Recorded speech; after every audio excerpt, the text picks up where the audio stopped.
Welcome to the 10th anniversary celebration of the Watchmen film made by Zack Snyder.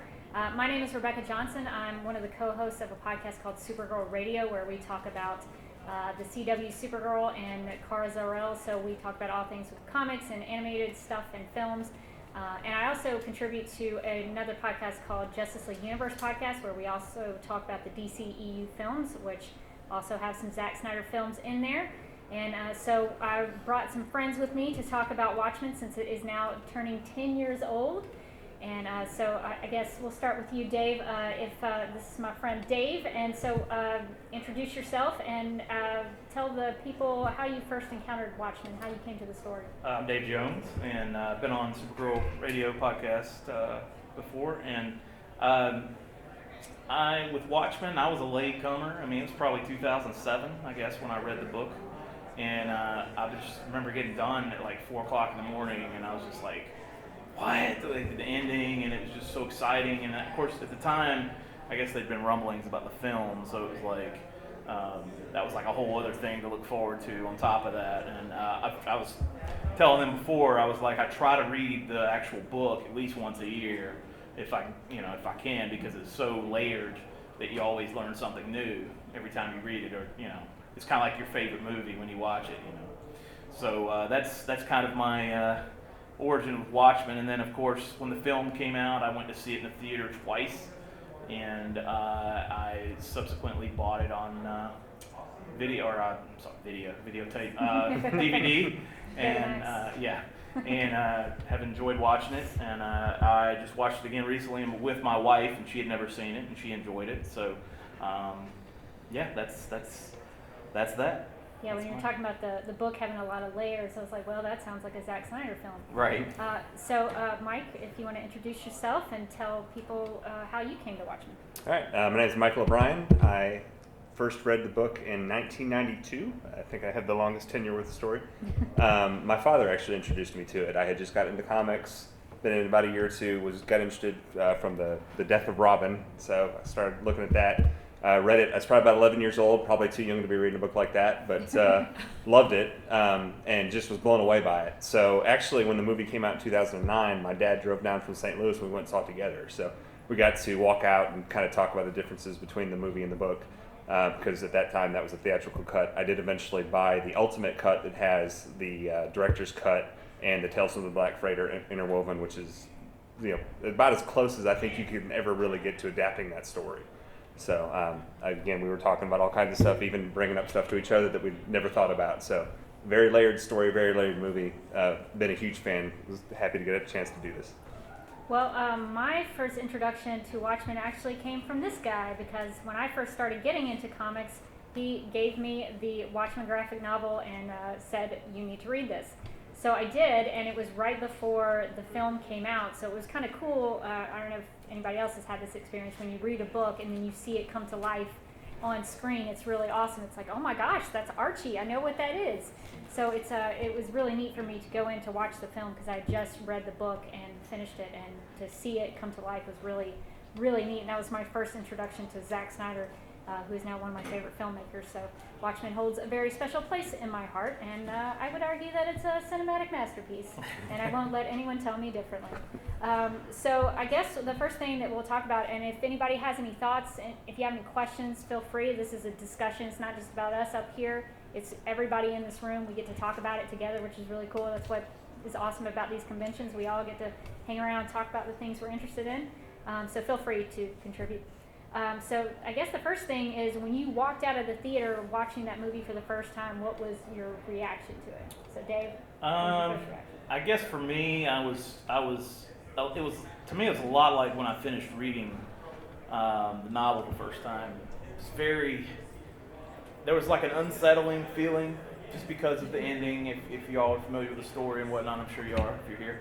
And kind of a like, what happens next kind of feel. And visually, I saw some of the best fight sequences I've ever seen, and still to this day. I mean, when you look back on it, with all the influx of superhero films we've had, been lucky to have over the years, and then you look at the action sequences in this film, and it's just amazing. And Snyder has the staples of the slow motion and then speed ramping, the speed yeah. ramp. Yep, thank you. And all of that stood out to me, and of course, I'm sure we'll get more into this, but the opening sequence with the Bob Dylan "Times They Are Changing" is just, to me, it's still one of the best openings of a film ever, not just superhero. And I think what ultimately I came away with was how much he loved the story, and how much detail was put into every sequence in the film, and how much he went back to the book, which has been a criticism as well. In fairness, one of the things you read is people thought it was too much like the story, or too much like the novel. But I will say that as far as a passion project, and I mean, he's had a few certainly, but you can tell his passion was with this film 100%, and that's, sometimes you see that on screen and other times you don't. It doesn't necessarily mean it's not there, it is, but you could absolutely tell with this film, I think, if you watch it, how much he loved the story. Yeah, for sure. I've actually heard Zack Snyder say that when he wanted to give advice to future filmmakers, he always says to make your perspective the most important thing. What you think about something. And so I think watching the film is how Zack Snyder sees the novel. It's kind of his perspective on the story. So I think that's really important for a filmmaker. I'm curious, since you mentioned the action sequences, do you have a favorite one?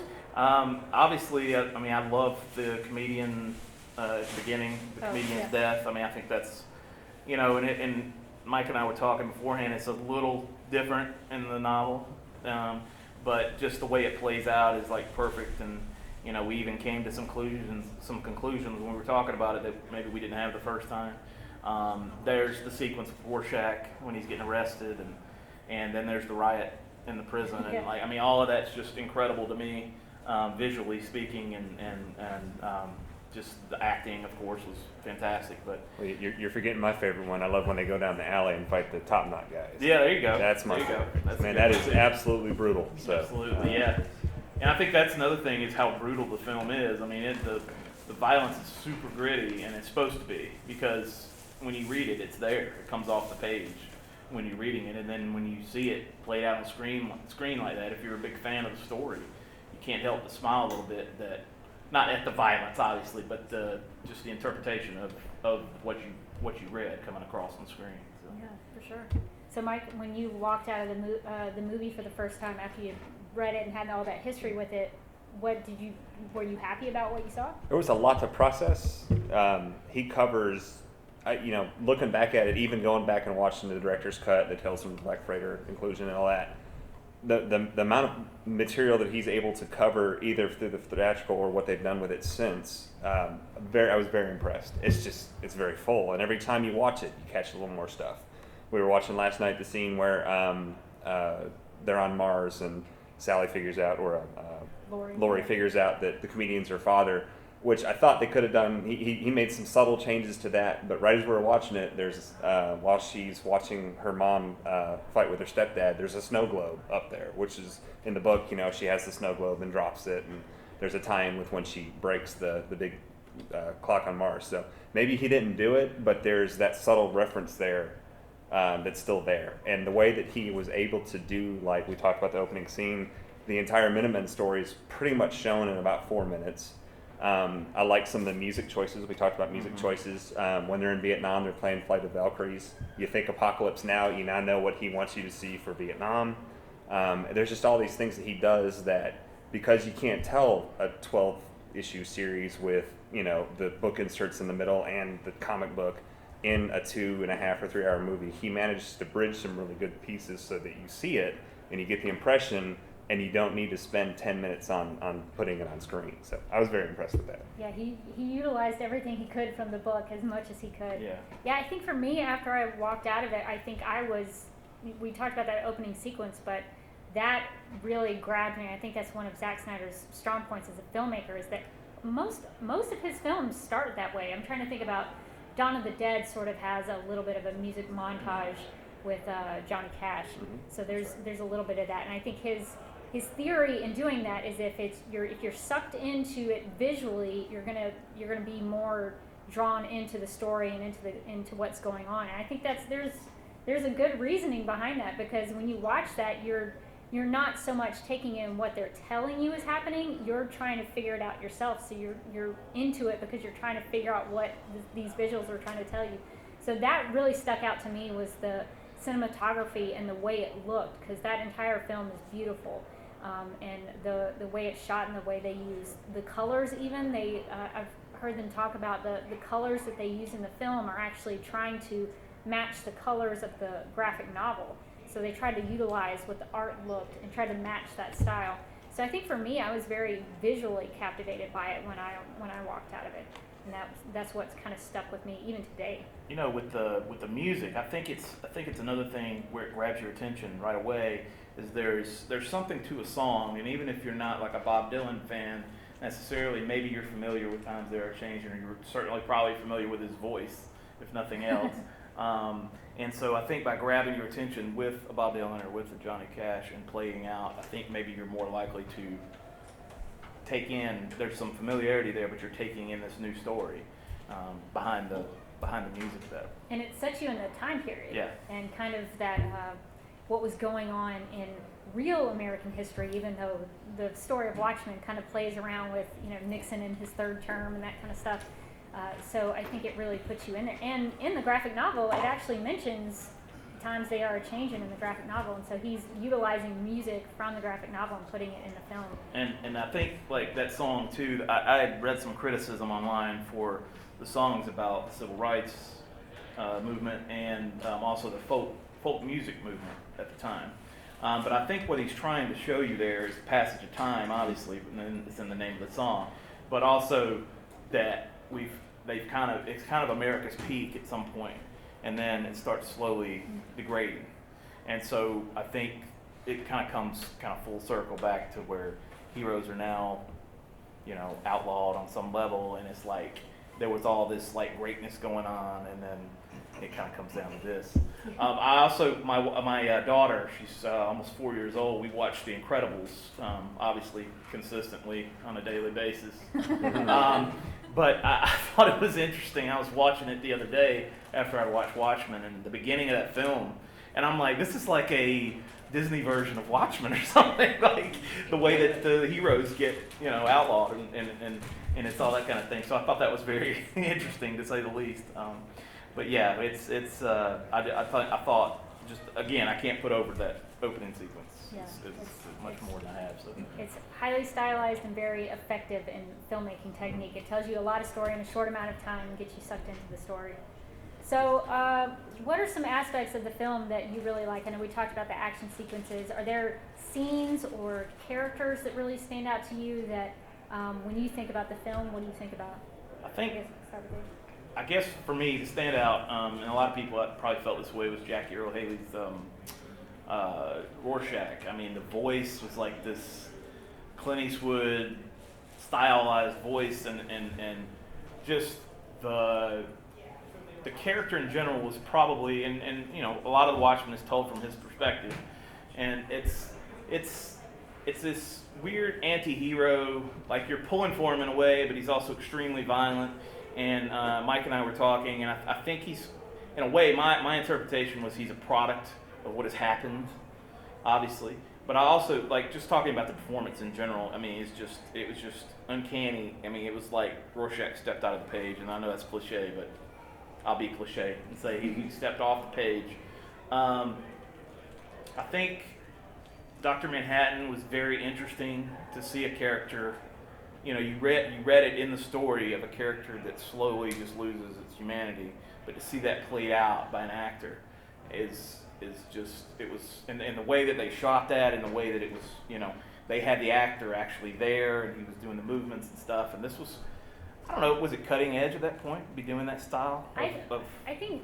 I know, like Lord of the Rings had kind of done something similar. Yeah, I think Zack Snyder did a lot of early CGI stuff that a lot of people adapted later on in some film work. But yeah, Dr. Manhattan, if you see behind the scenes pictures, it's Billy Crudup in these pajamas, they call it sometimes, where it's like kind of green, or sometimes it's like gray pajamas with like the dots and everything on his face. Right. So he's very very different in the film, and you know it looks really great. I mean, they put the muscles on him, Yeah. and the blue and the glowing.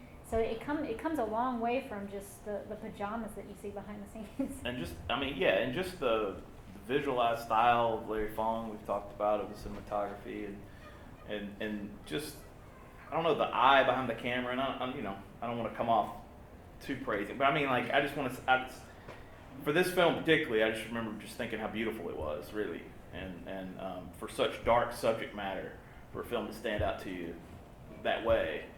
There's probably only been a few others that I remember thinking like that about. So. Yeah, and I think it holds up. Yeah. Even when you watch it today, like Yeah. the effects, I don't think look dated, and I don't think there's really anything dated except for the stuff that's intentionally dated. But it looks like a film that could be made today, and it was made 10 years ago. And Yeah. I don't think I can say that about a lot of films. It's funny, like, and it is dated in a way. I mean, it's set in the 80s, Yeah. basically.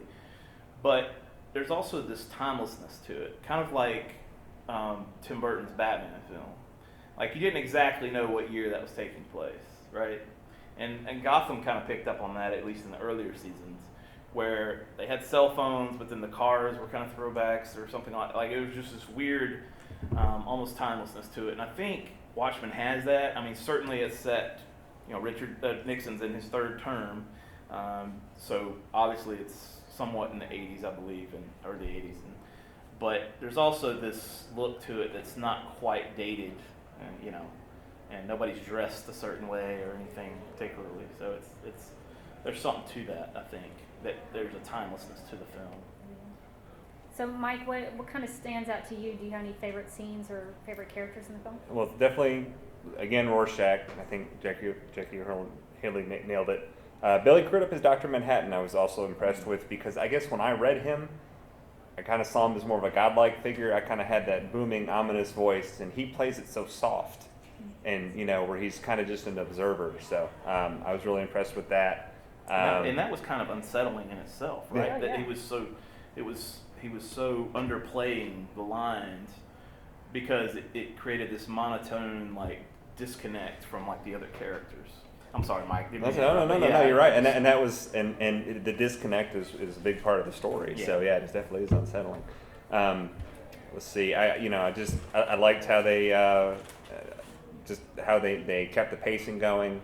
I mean, they hit all the high points. There's always a few things that you would like to see have done differently or wish they kind of adapted, but overall, it was from the opening shot when you get the the world will say save us and I'll whisper no. I mean, that's, they have that on a t-shirt, and I need to buy the t-shirt, but that's, to get that in there, that they started off on a high point, so I was very impressed. Yeah, I would echo the Rorschach, and I think my favorite character might be Dr. Manhattan in the film. One of my favorite moments that I just kind of reconnected with in rewatching it this week was the scene where he is telling Laurie about her father being the comedian, and he has this moment where he says, I don't believe in miracles don't exist, and then he has this realization that Laurie is the product of this terrible thing that has happened to her mother, and she is in herself, the fact that she came into being as their child is a miracle. Mm-hmm. And I think that stuff is really emotionally gripping for me, to see a character like that come to terms with something he admits that he was wrong. This super powerful, all-knowing being is wrong about something, and so I think that really stands out to me. I also really like the character of Dan, Night Owl 2. Mm-hmm. I thought he was a very sympathetic character, just because it seemed like he was always a good guy who wanted to do the right thing, and he didn't know how to go about living his life, and he just seemed really sad all the time. Yeah. And so when he finally puts on that costume, and I guess we could talk about the costumes as well, but when he finally gets his, I guess this is a bad pun, but he gets his mojo back, and there's a reason that happens, but we'll keep this family friendly. But when he finally gets his confidence back, I think he finds himself again, and so I really like that arc for him. And and just in terms of his costuming, I really like the snow costume that he has when they go to Karnak. I think that's really, really cool. So I think the Dan and Dr. Manhattan characters are probably my favorite. But Rorschach is very interesting, because Jackie Earle Haley before this movie, I only knew him as that kid in the Bad News Bears. Kelly Lee. That's all I knew of him. Yep. And he came back like he'd been plucked from obscurity. Yeah. And he came back and he made this huge comeback in film. And I think that's what surprised me so much, is that I didn't realize how good of an actor he was, because I saw him as that kid from Bad News Bears. So this was kind of his resurgence. Oh yeah, 100%. Yeah, Patrick Wilson as Dan and Night Owl 2 was tremendous. I should have mentioned that earlier, but I thought he was, in the comics, I believe he's a little more, like you feel a lot more sorry for him in the comics. I mean, there's a lot, again, it goes back to, you got 3 hours to tell the story, but this guy's like really down on his luck, and so to see him come alive again, like you said, and to get his mojo back and all that, I think is kind of a cool story, because there's all these little stories, there's all these little arcs. It's not just 2 or 3 characters, it's several characters. That said, what do you guys think of Matthew Good as Ozymandias? Yeah, I'll let you take that, Mike. I've never been a fan of Ozymandias in the movie, to be honest. I don't know why I didn't connect with him. I know you talked about costuming. In a comic book movie, if somebody wears purple, they're the bad guy. And they went to that a little too quick in that movie. So I don't know, and we talked about who would you have said instead, and I really don't know of anybody. So I guess it's bad to have a criticism and not have a replacement, but I just didn't really connect with him. But in the end, I guess in the book, he's not really a central character. I mean, he's in there when they go to visit him. He's on TV when he does his little, acrobatic routine or gymnastic routine. He kind of shows up at the end. Captain Metropolis is kind of the center of the thing with the crime busters, and they kind of slid Ozzy into that. But he was one that I wasn't thrilled with. But I mean, it's a tough part to play, to know you've got to subtly be the villain for the entire movie and then reveal at the end. So I don't know of anyone that could have done it. I once read that Tom Cruise had been considered for that. Really? Yeah, that could have been interesting. That might have been back in the was it Terry Gilliam? Oh yeah. That might have been back during that layer of when the film was in development, but I just remember his name being attached to it at some point. I guess I could see that, yeah. 80s, early 90s Tom Cruise. Yeah. I don't know. I guess I'm the odd one on the table. I actually really liked him in the film, and I thought he did a good job, because he seemed like a guy who he just had a mission. And even if it was completely crazy, he still did it, and that scares me, that he would do that and have no conscience about it. The rest of the Watchmen are like, what are you doing? And I guess that goes back to the who watches the Watchmen. Yeah. I guess they have to watch each other, yeah, because that gets a little out of control. So I think the movie made it compelling enough for me to where he was scary enough that it made me really worried about the decision that he makes and the action he takes. So I guess I can see the point to maybe having criticisms of him, but I think he did a passable job. Yeah, I mean, I think Mike's right. I think the part's kind of a hard part to play, because he's not the central figure, and he's not chewing scenery. He's got a mission, as you said, and in some ways it's an underwritten character. And that's okay. I mean, that's sometimes how characters fit into the story. Because you find out at the end he's kind of the guy behind everything, I think our initial response would be like, well, we need that scene where he's, dressing the heroes down or something, and it doesn't necessarily come out that way when he's talking. That said, I completely hated the characters I was reading. Once the reveal was there, I remember being like, "What? Like, how could you do this?" That kind of thing. They may have even missed the opportunity at the end when in this book when he raises his hand and yells, "I did it." It's the only time he ever really gets emotional. Yeah. Had he done that, that might have been where you realized, oh man, this guy really was serious. That's a good pull, yeah. I mean, that might be a missed opportunity. The best thing about him in the film is Bubastis. I think that's the coolest thing. It doesn't really, I don't know if it makes sense for him to have a big, giant, genetically engineered cat in But it looked cool. Why not? But it looks awesome. If you had that much money, you would. Yeah. So I think that's the coolest part about that is he's this evil villain who kind of pals around with this kind of like battle cat looking thing. So I enjoy that immensely. So I guess we talked about a little bit about our criticisms of maybe what we would have wanted to see or what some of the missed opportunities were. So I guess, Mike, I'll start with you on that. One thing in the rewatch, when actually, since we're talking about Ozzy, the attempted assassination scene, there was a couple things they didn't do in the movie, and it may have had to do because the Dr. Manhattan trying to come up with the power thing is the foil for the not using the squid. In the book, they have Dr. Manhattan's come up with technology.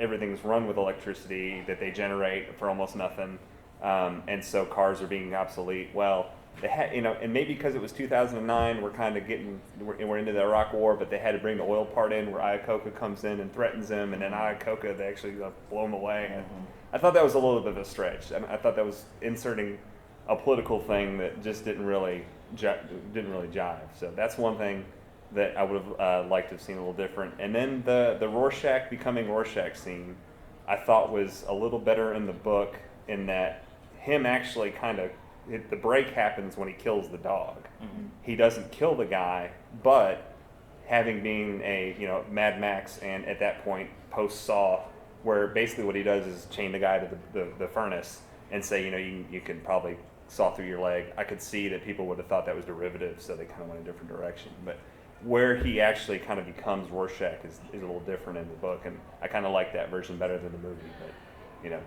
you got to do what you got to do to kind of move it along. So it's not a huge problem, but that's the couple things that kind of jumped out to me in the rewatch. That's fair. Dave, do you have any constructive criticisms? Yeah, I mean, I feel like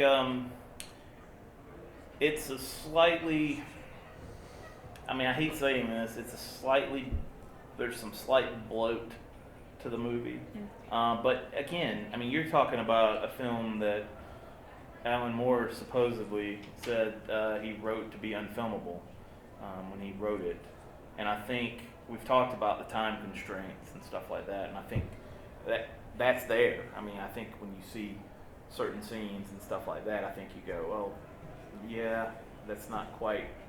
And I mean, this plays in my other point, which would be if you've not read the source material, I'm not sure how much you could follow the film as much on certain parts. Obviously, nobody's.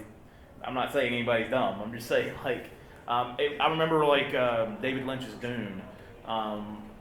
If you watch that film, I've read the book, but if you watch it and haven't read the book, I would doubt a lot of people would know what was going on in certain parts. And I feel like maybe Watchmen, in a way, there's parts of that in there.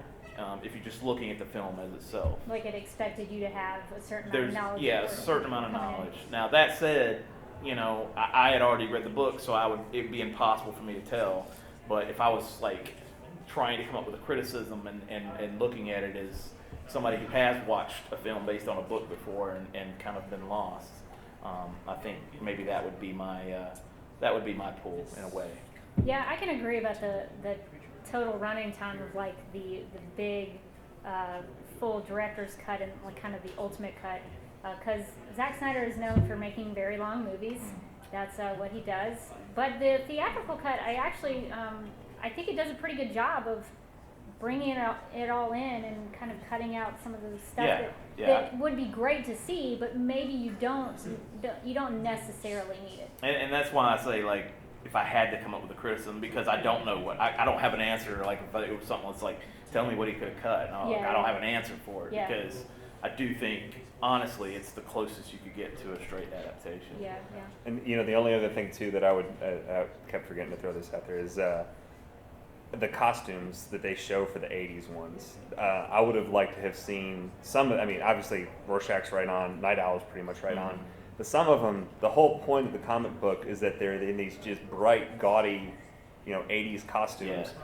And because they made it in 2009, it's all black leather and that type of thing. And they even, changed something with Silk Spectre 2's line about, she says in the book something about it being cut to the navel, and then she says something about being skin tight black leather. So he kind of makes the illusion. But had this movie been made a little more recently, I think they'd get away with doing that crazy stuff. And that, kind of the whole point that you're running around in this multicolored outfit fighting crime when you're really probably about half crazy, kind of really worked for the story, and that they didn't try and put that in, which would have been one other thing I'd like to have seen. And one thing I did hear about the costumes and the choices that they made for that was that I think Zack Snyder was trying to do commentary on like the Schumacher era of Yeah, Batman. especially with Ozymandias. Yeah, so you get some of the, the nipples on the suit and all of that. So I think maybe that some of that was an intentional choice to make them a little more leathery and kind of that time period. But yeah, I think the costumes are actually really great. And this is the film, I think, established a team up between Zack Snyder and Michael Wilkinson. Michael Wilkinson would go on to help out with the costumes on Man of Steel and Batman v Superman, and I think Justice League as well. So they developed a partnership that they would continue on in the future after this one.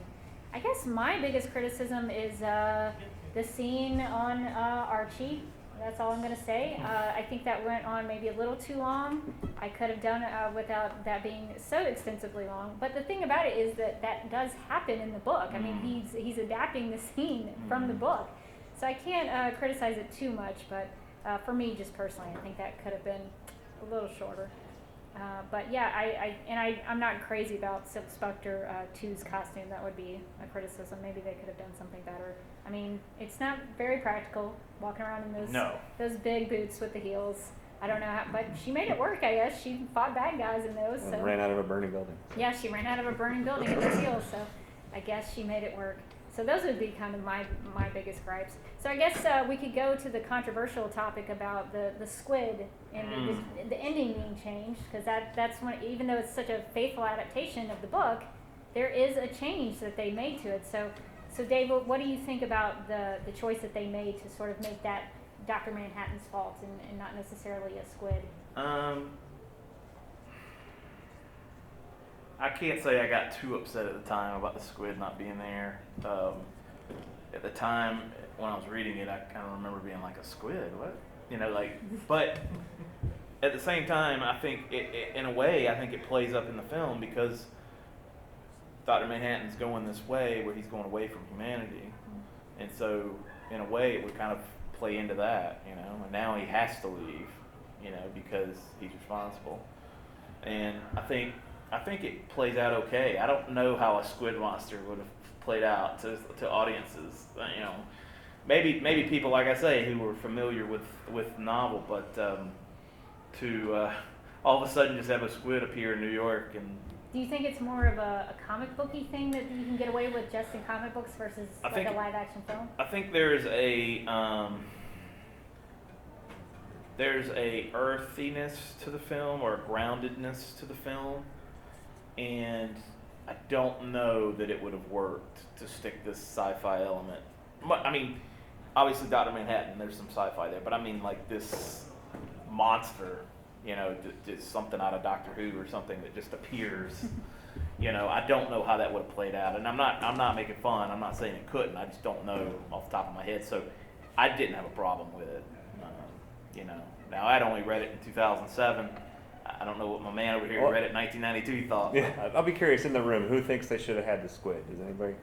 You like the squid? I'll be honest, I felt the same way, that I wasn't too bothered by it, because especially the reread doing here recently, it's very subtly brought up in the book. So there was stuff talked about with how comic books had gone away from superheroes, went to horror, went to pirates, and there's a artist that they're talking about that ends up being one of the guys that's disappeared. Well, he's one of the guys that's coming up with the squid concept. There's some stuff where they're showing, it's just a couple of panels in the comic book. So trying to get that in the movie would have been kind of trying to hammer it in. So I understand, as a purist, I would love to have seen what they've done with that. But also, to your point, that the fact that you're trying to keep an on-Earth movie with it, then you'd have to have, although it's not a true science fiction element, to bring that in might have been too much for the audience to kind of handle. So I did not have a problem with it. It'd be awesome to see maybe what you could have done with it and if it would have worked, but that's, it's going to be kind of hard because, as we talked, if anybody ever went back and did this thing again, I don't know what else you're going to add to it other than correcting the ending and to the original version and showing a few other things. So I was okay with it. Do you think that Ozymandias is a better character because he manipulates Dr. Manhattan? Because that's kind of how I see that twist to it, is that his whole thing is that he's sort of using Dr. Manhattan for his own ends, and I think that makes it better for him, is Ozymandias is a character and a villain that he's sort of playing with everyone, like literally everyone's lives. Yeah. And so I guess that's why I don't have such a problem with it, is because it puts more of a focus back on the characters and their interaction, their interplay. So I think there's for something me, to yeah. that. I mean, I think it just shows a little more deviousness Yeah. than maybe he had previously. I mean, these people were his friends, and then he was willing to put all that aside for his twisted sense. I mean, this is my view. His twisted sense of trying to make peace on the world. You know, it's a little bit of a sidebar to what you were talking about earlier, but when you were talking about where Manhattan admits he's wrong, Yeah. the whole thing with the tachyons is where he can't see what's going on.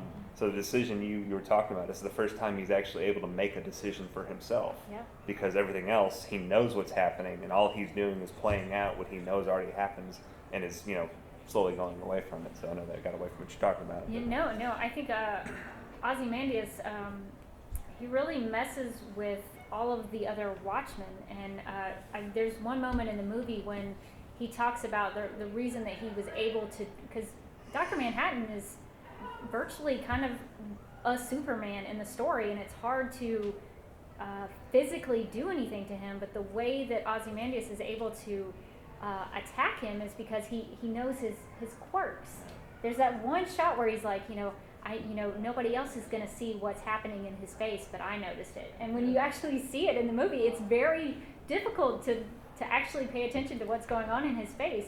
So just down to those little details, I think that makes him a really great villain, because he's caught onto something that nobody else has noticed or seen, and to me that makes it That's scarier. interesting, And yeah.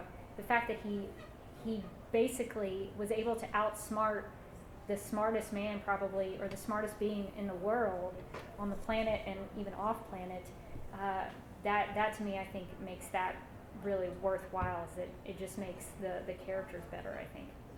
So I guess while we're talking about kind of that ending, what did you think about like getting to see Karnak and getting to see sort of his Ozymandias' kind of fortress of solitude, getting to see some of those locations that are in the book pop up on screen? I mean, and I don't mean to be repetitive, but it looked and felt like I was reading the story.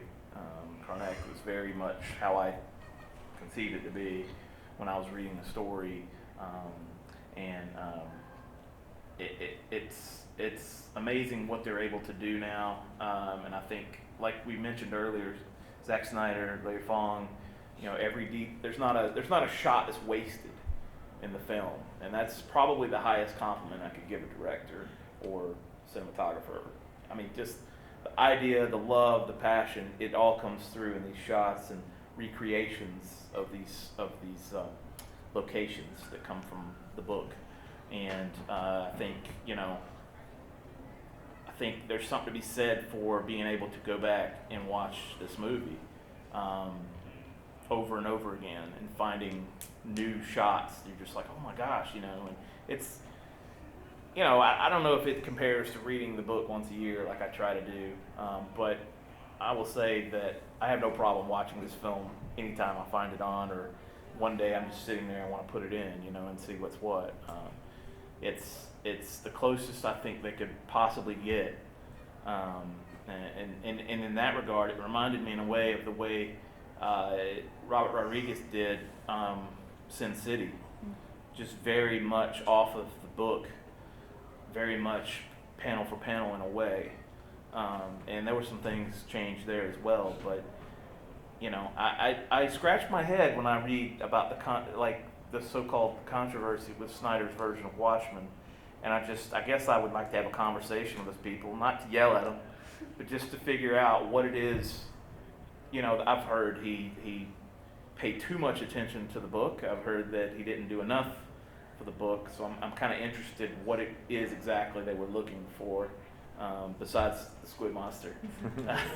So, I'd be interested to hear. So, any of you guys have any of that, please feel free to discuss it with us. I'm just interested to hear just another perspective. But Yeah, well, I think in terms of the adaptation aspect of it is that I actually sat down recently with the book while I was watching the movie and just kind of trying to compare it page by page.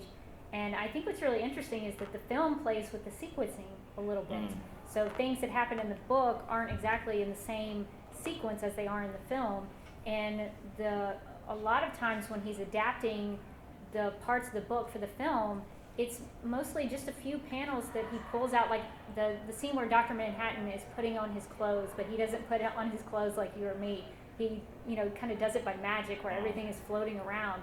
That's in the book. It's not a big part of the book, but it's pulled out to say something about Dr. Manhattan and how he lives his life and what his life is like.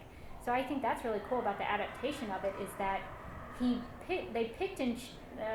chose things in the book to really emphasize the characters, and so that's why I don't quibble about the adaptation, is because I think they put as much as they could from the book in there to really emphasize the story. So so Mike, did you have any thoughts about the ending of the film, or getting to Karnak? What I dug on that is, as they're flying in, they're playing all along the watchtower, which is in the book, and as they're coming in, you see the pulse go out. And my dad leaned over. He's like, "Well, it's over." I mean, it was over before they got there. I mean, he timed it perfect, and for the folks that who kind of knew what was going on, you're like, "Well, yeah, story's done. They don't even know it yet." So, I mean, I was impressed with what they did at the end there with it. I think the very end of the movie, the only issue that I have, and we kind of talked about this a little bit, is in the book there, New York's destroyed, Sally Jupiter's still in Florida, and these two people show up, and lo and behold, it's Night Owl and Silk Spectre 2, and I think they've given up the superhero life. Mm-hmm. Well, now in his version, they're in New York, they're rebuilding it, and they're getting Archie ready to go back out on patrol. So it then becomes the difference. Do you think that these folks would take this opportunity to go into obscurity, or do you think they're going to start trying to help rebuild the world? So that's one thing, a difference that I was never real sure how I felt about it, because I liked that they are able to, especially Lori is able to move. She's been bred, to be a superhero her whole life, and she can go on and do something else, and Dan can finally be happy. Whereas now they're gonna step up and be protectors. It's not a terrible thing, but it's a totally different feeling for what's gonna happen. So. Well, that's a good question. Like, what would the world be like with the Watchmen after the Dr. Manhattan fiasco? Would the world accept Silk Spectre and Night Owl? Possibly, or it might be that they'd be the protectors because they knew him and they were betrayed from him as well, so they'd be the ones prepared if he came back, which you can't stop Dr. Manhattan, but sounds good. So it's a neat thing to think about, even when the film is over. And I think that's where DC's going right now with the Doomsday Clock event they have going in the comics, which I have not read, but I think it's a little bit about Ozymandias and Dr. Manhattan going to the DC universe, and there's some ramifications for things that happened in Watchmen. So it's interesting, to say the least. So. Yeah, because one of my favorite things about the film is that Snyder really knows how to do an ending shot, and I think the last shot of your film is going to be the most important thing, because that's what the audience is going to leave the theater with. Mm-hmm. And so I know Snyder gets a lot of crap for his films being, people like to say dark, but people don't really emphasize what they mean when they say dark. Is it lacking light? Is it grim? Is it sad? What does that mean? And so what I think is really cool about Watchmen is I personally think it's a very hopeful ending. All of this terrible stuff has happened. All these people die. And what happens at the end is that the truth is going to come out. Mm-hmm. Rorschach gives his journal to the newspaper people, and the guy with the ketchup stain on his shirt is going to pull that out, and he's going to find the truth about what happened. And I think, personally, that's a super hopeful story that, it could have not come out. If Rorschach had not kept that journal so diligently as he did, nobody would have known the truth. Yeah. But because that journal is going to get found, everybody's going to know what happened. The truth's going to come out. So I really like how they ended that, because Rorschach's journal kind of is a thing that goes through the film. He's constantly narrating and writing his entries. So I like that it ended the way it did. Yeah, and I think, like you said, this horrible stuff happened, and the climax of the film, the hero has become the villain, and of course Rorschach gets done away with, and he's kind of, from the reader's perspective, possibly, at least from mine, I remember just being like, gosh, there's no hope now, because Night Owl knew he couldn't do anything. You know, the best thing he did was go in there and punch Ozymandias a couple of times. Yeah. And but the idea that they just Alan Moore's, that Zack Snyder, the way Snyder filmed the ending, the way Alan Moore wrote the ending, with this little bit of hope in there that something may happen. Ozymandias might get his comeuppance at some point.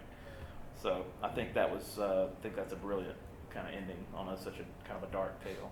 Yeah, and you mentioned Rorschach's death. One of my favorite shots in the whole movie is, and it's kind of gross when you think about it, but he gets eviscerated, I guess, there probably is a better word for that, but Dr. Manhattan kills him, and his blood and guts form a Rorschach test on the snow. Yeah, and that was very smart. It's really super gross if you think about it too hard, but it's actually a really beautiful shot, and it ties back to his character and his mask and the way, you know, kind of if you really dig deep into Rorschach, you know, how seeing a Rorschach test says so much about how you see things and your visuals of the world, and that's part of his journal, is that he's telling people what he sees and what he observes, and so that death scene I think was really well done in terms of the visuals, so I really like that. Well, I guess, sorry, go ahead. Yeah, I felt like there's a natural transition. Yeah, no, into go for it. questions. So I think one of the first things is I'm a little surprised to hear that it's like that ending with the journal almost being found as hopeful, just because that would essentially undo any good that came from it. But that being said, I'll lead into more of a question than Sure. just. And that's a fair criticism of Yeah. that interpretation too. Yeah, I totally get that. Yeah, I mean, I think, like I was trying to say with it, from my perspective, Right. you know, I understand. I mean, I guess for me, it was a somewhat tainted victory for Ozymandias because of what transpired. That said, I understand exactly where you're coming from. So to give an actual question instead of Sure. just making a statement, but I think it leads into it, is so HBO, they're doing a new series now, and it looks initially like it's probably set after. I only watched the trailer I believe once. so. But what are your thoughts, expectations? Happy, sad, annoyed? I will say this. I think I said it to Rebecca and Mike beforehand. I'm kind of okay because it's set after. I would be surprised, at least at this point in time, if they could add anything to what was in the movie. So if they play off the events of the film or the events of the book, even if they don't, you know, play off the film exactly with the changes, but I think maybe that's going to give us something fresh with a familiar setting. And that's my. Obviously, you know, we have to see a few episodes. I'm usually a 3 or 4 episode rule guy before I count anything out. So I try to sit through at least 3 or 4, and we'll see where it goes. But I'm not. I remember initially being like, what, you know, but then once you kind of find out, Damon Lindelof loves Watchmen. I read an interview with him. He seems to be as passionate as Snyder is about it. And I know you're a big Losty, so yeah. David Lindelof, I will argue, is a great storyteller. He's a good writer, and so I think whatever he chooses to do with the story, I think will be pretty. And he is a huge fan. He talks about Watchmen a lot, so I think he will honor the story and honor the characters, and I think he'll probably put his own twist and take on it. But I think Damon Lindelof will make some really good TV. That's what he does, is he writes a lot of really good TV. I'm personally kind of excited about it because isn't Jeremy Irons, isn't he playing like an older Ozzy? Ozzy, he is. And that, to me, is perfect Yeah. casting, and I love Jeremy Irons. So if anything, even if it is terrible, Jeremy Irons is in it, and so that's why I'm excited You about get your Alfred. That's Yeah, good. I mean, I get Jeremy Irons. And we were talking last night about the my favorite trailer for the movie is the Smashing Pumpkins version. So I was trying to find it, and in looking for it, found there's a teaser trailer for the show, and so there's some sort of Rorschach cult or group of guys, kind of anonymous type thing, and I'm curious whether they're going to play them as villains or heroes, or you know. So the truth looks like it's come out. The only thing I didn't like is there's something with Don Johnson talking to some people and talking about some stuff, and it what's the movie with Jamie Foxx? He reminded me. Well, the one with Don Johnson. It was a Pulp Fiction guy. Tarantino movie. Django? Django Unchained. Yeah. He reminded me too much of his character in that movie. So he's sitting there like, I don't know who he's talking to, but that's what I was seeing in my mind. So I'm excited to see it, but they got to give me a little more in a teaser trailer because. But kind of back to your original question, or I think what you're going for is, I'm curious to see because what they'll do, because either you look at it from Ozzy's point of view in that I have saved us from nuclear Armageddon, but then you look at if it's built on a lie, is it worth it, and can the lie hold? So the journal probably, I guess, pretty much is taking that out. But And will anybody believe it? I mean, like you were saying, there's the Rorschach cult, maybe, possibly. We're all theorizing, but maybe there's a group that believes it, and maybe a lot of people don't. Sure. Fake news or whatever. But Yeah. I mean, I think there's some possibilities there that I think are. I mean, it's ripe for the picking, so to speak. I mean, there's storytelling there to be had. Yeah, you can tell a lot of stories in the Watchmen world, and I think it's really interesting that DC is trying to do that. They're Yeah. trying to bring the Watchmen characters in and do something for them. I guess since we're kind of nearing the end of our time here, so Watchmen as a film has turned 10 years old this year. What do you think the legacy of the film is, and where do you think it will be as how it will be seen in 10 years from now? I honestly think it'll be seen maybe in better light. I mean, I think it already is in some regards than it was when it came out. I think it'll be one of those maybe that's kind of set the tone for where we're heading with superhero films. It was ahead of its time in a lot of ways, I think. That said, this is a specific style that the story was told in, and I think that was captured in the film. It'd be hard to compare this to something like Avengers or Aquaman or something because of the style and the tone that it's set in. Visually, though, I think it was way ahead of its time. And I mean, people can say what they want, but I say in a way it was a lot like The Matrix when it came out. The style that had come from all that, and I know Snyder was probably influenced by Wachowski brothers or the Wachowskis, and I think it's just one of those things that if you can get past the certain things that are said about a certain filmmaker and actually look at the work for yourself and see what's on the screen, I think you can pick up a lot, especially when looking at this. So what about you, Mike? How do you think this film holds up? in trying to look at the legacy of the picture, I kind of looked at the time it came out, and so you had seen until this point trilogies were the big thing with superhero movies, and we'd seen X-Men in it kind of bombed out with a trilogy, and then Spider-Man had kind of had a trilogy problem, and Blade had a trilogy problem, and so Watchmen comes along. It's just before Marvel kind of starts their stuff. We'd had The Dark Knight, which I told you guys probably I think is the high level mark for superhero movies, but Watchmen came out at a time that's probably I would think these days you would not be seeing them try to do it in a movie. I think you'd be seeing a series, and then you got to see, because even Snyder kind of went on with his DCU stuff, that he started not trying to adapt something. He kind of did what a lot of the other folks were doing. You pick the pieces, because when you got 100 years of comic book history, 75 years of comic book history, you can kind of pick out some of the stuff that really helps move your story along. So I think it's in a moment of time. I think somebody would tackle it like that. I don't think we'll see someone try and tackle something in one movie like this again. And that's okay, because I think, again, if somebody said we're going to go remake Watchmen, I'd kind of be like, why? I mean, there's not too much more other than being, purist or really filling in the gaps of stuff that they did in some different ways, or adding some things that, like even to talk about some stuff that I thought was important. But I think it holds up well. I hope it will continue to hold up well. I do think it's timeless because of the time period, and I think the effects will hold up. And I was very impressed. Yeah, the time period is something, in terms of the time period of when it came out, is something to really reflect on, at least for me, because this was a year after The Dark Knight and Iron Man 1. They both kind of came out in 2008.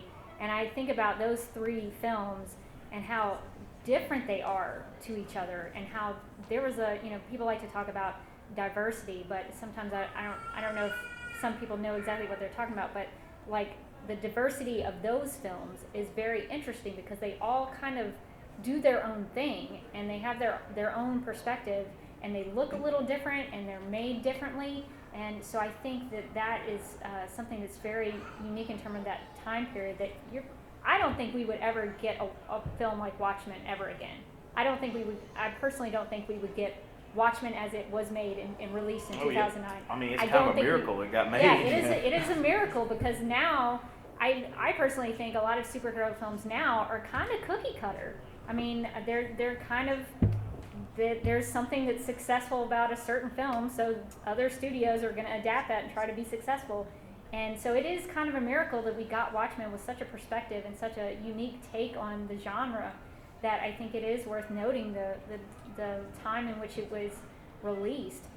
And I do think it's funny to look at articles that people write about it now, because there was an article, I don't remember who put it out, but they were surprised that Watchmen was holding up, that it was actually a good movie 10 years from the release, and I was like, why are you so surprised? It's always been good. I think at the time, though, when you think, I think it was the X-Men Origins Wolverine to come out that year, and that made like close to 400 million, I think, domestically or something, or not domestically, but worldwide.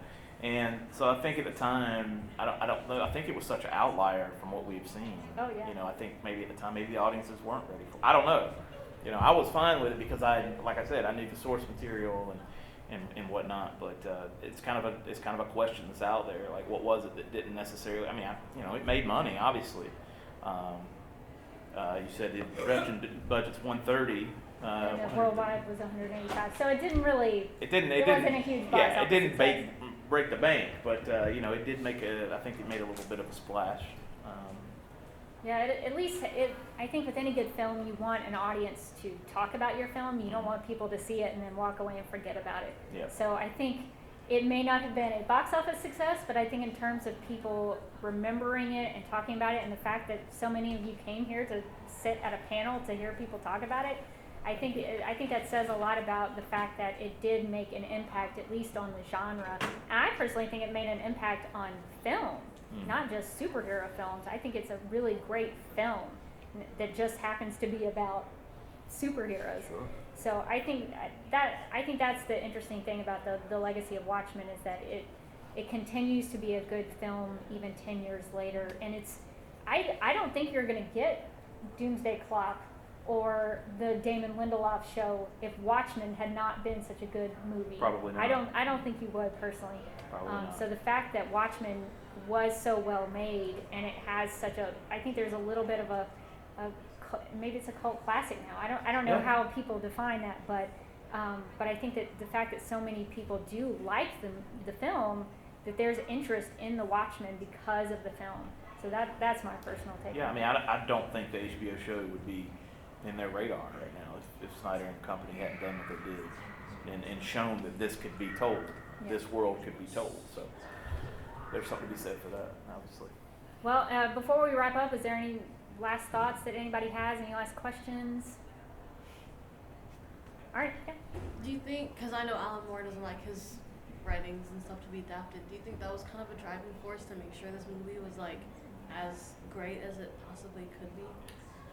I think there's part of that. Obviously, if you're a fan of the writer and the what he wrote in the novel, you want to be as true to it as you can. But I also feel like the passion for the story was there, and I think maybe that was probably more of a factor. I think you're in a lose-lose when you're going into that situation. The guy doesn't want his stuff to be adapted, but you did have Dave Gibbons, who was more than willing to work with him on it, and he was co-creator of a lot of the stuff. So I think there's something to be said for that. But I would put it more at the feet of Snyder's passion and maybe the screenwriters and obviously everybody that helped make it. That's my opinion. Well, I don't know if you have any thoughts on that. Yeah, I think Moore, I think, was pretty mad about how everything went down with the rights for the book. So I to this day, I don't know if he's ever seen it. I think he said he'd never see it. I would think if Snyder was working for anybody, he's working for fans of the story, because it's been between that and Dark Knight Returns for forever. That's what I heard. Those are the two books you have to read. So at least in DC, I'm not as schooled in the Marvel side. So I think that's kind of what it was for. And I think they did a great job. And maybe Alan Moore one day just had a bottle of wine, sat down and watched it and enjoyed it. I don't know. I always hope, because he wrote a great story and they did a really good adaptation. But we'll probably never know. Well, I think that's a good way to end the panel. So thank you all for coming out to the Watchmen 10th anniversary panel. And we hope you have a good rest of your time here at Atlanta Comic Con.